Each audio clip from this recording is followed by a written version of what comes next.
Velocity is the faster the money moves, the more valuable the asset is. I have an e-commerce business. On Black Friday, we had 400 orders. So my phone was going, all these orders coming in. And I remember I said, man, I can't wait till I have a sale a day. And then we got a sale a day. Then I'm like, oh, I can't wait till I have a sale every 12 hours. How about a sale every hour? Then we got to a sale every hour. And that's called velocity. Write that down. Velocity is the faster the money moves, the more valuable the asset is. So for example, an e-commerce company today, if you go on Dragon's Den, I'm like one of these old teachers looking at my hands to move the paper. Okay, an e-commerce company will trade at 1 times earnings. And that's usually gross earnings, which is crazy. Okay, what does a real estate building trade at? It usually trades on a cap rate, which is NOI divided by value. So this is where that 6% comes from. This thing makes a little 6% yield, whereas these e-commerce companies are making a crazy yield. If you buy it, you're gonna get a crazy yield right away. Higher velocity. Faster velocity means more valuable. Here's an interesting idea for you guys.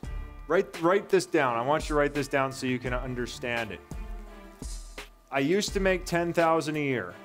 Then I made $10,000 a month. Then I made $10,000 a week.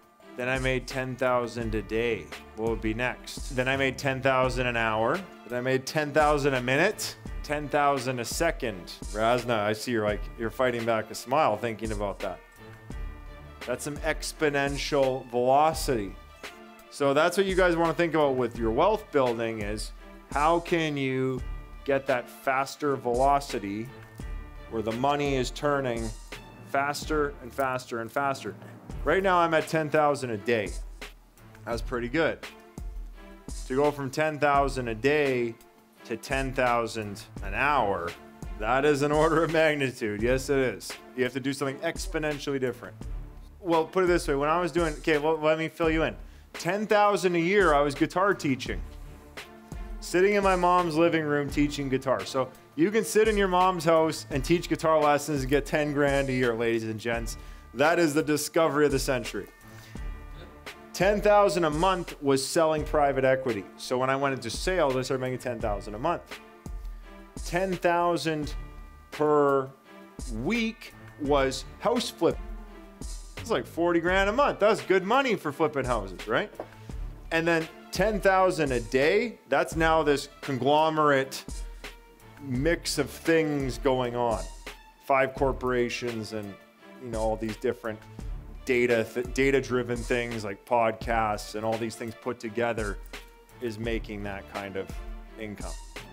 So the question is, the next iteration, what does that look like? What has to happen to go from 10,000 a day to 10,000 an hour?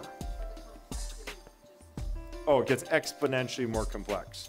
When I was a guitar teacher, did I have any staff? No. So 0 staff. When I was a salesman, did I have any staff? I was begging for an assistant. I was like, please, please, company, give me an assistant. Okay? When I was making 30, 40 grand a month as a house flipper, I had 3 staff.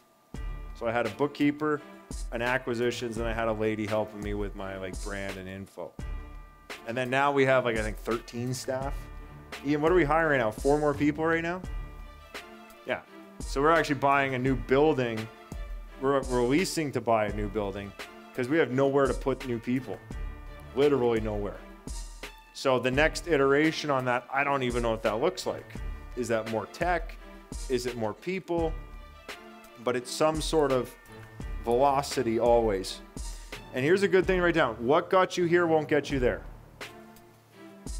What got you here won't get you there. So whatever thing you did to get to this level, you probably have to stop doing that thing and do the new thing, but you don't want to give up the old thing because then you'll be out of money. You're there right now. We can talk about that. Okay, how many of us feel like we're at that stuck point between what got us here won't get us there? Hands up. I imagine a great number of you would. That's usually the kinds of people who come to seminars, by the way. They're usually people who want the next thing. They want to know what's the next thing, what's the next level, because what we have is not enough.